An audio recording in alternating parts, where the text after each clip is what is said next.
Science en 5 minutes. Aujourd'hui, les courants océaniques. Pour bien comprendre les courants océaniques, on doit premièrement savoir qu'il y a deux sortes de courants océaniques. Il y a les courants de surface ici qui sont causés par les grands vents dominants et qui sont déviés par les océans. Et on le voit ici. Vous avez peut-être déjà entendu parler du Gulf Stream. C'est un courant, un grand vent dominant qui part de l'Amérique du Nord et qui se dirige vers l'Europe. Et on voit que on utilise ce vent dominant-là avec les avions, entre autres, pour se déplacer plus rapidement de l'Amérique du Nord à l'Europe. On voit que ce grand vent dominant-là, il amène l'eau avec lui dans un courant de surface, mais que ce courant de surface-là va être dévié par le continent européen ici et qui va revenir dans l'Atlantique équatorial. Qu'on voit le courant de surface qui part de l'Amérique du Nord, amène de l'eau chaude des Caraïbes vers l'Europe, puis amène l'eau qui s'est refroidie dans l'Atlantique Nord via l'Afrique pour revenir ici. Ça, c'est un courant de surface. Le deuxième type de courant, c'est le courant de profondeur. Lui, le courant de profondeur, il est créé principalement par la différence de densité de l'eau.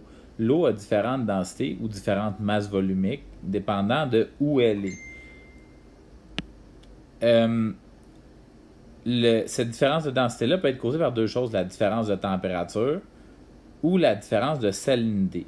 On le voit à gauche, la différence de température. Si vous avez un chaudron que vous chauffez, ce qui va être au-dessus de l'élément va devenir très chaud, elle va monter, l'eau va se refroidir au contact de l'air, puis va redescendre. Ce cycle-là est causé par la différence de température. Même chose, si on a de l'eau qui arrive en surface et qui va aller dans un endroit plus froid, il y a donc de l'eau qui va geler, mais juste l'eau, pas le sel. L'eau va geler, le sel va rester là. Ça va donner une eau qui est beaucoup plus salée. Et comme c'est plus dense, l'eau froide est plus dense et l'eau très salée est plus dense, plus c'est dense, plus ça coule. Donc, on a un cycle ici et un cycle là. Et ça va causer un courant de profondeur. Quand on met ces deux choses-là ensemble, le courant de surface et le courant de profondeur, ce que ça nous donne, c'est la boucle thermohaline. Alors, on voit ici, en rouge, les courants de surface qui sont causés, ça va dans ce sens-là, hein, qui sont causés par les grands vents dominants. On a même vu celui-là tantôt, hein, celui qui va vers l'Europe. Alors, les courants de surface, mais quand cette eau-là arrive au Groenland, qui est juste là, elle se refroidit beaucoup.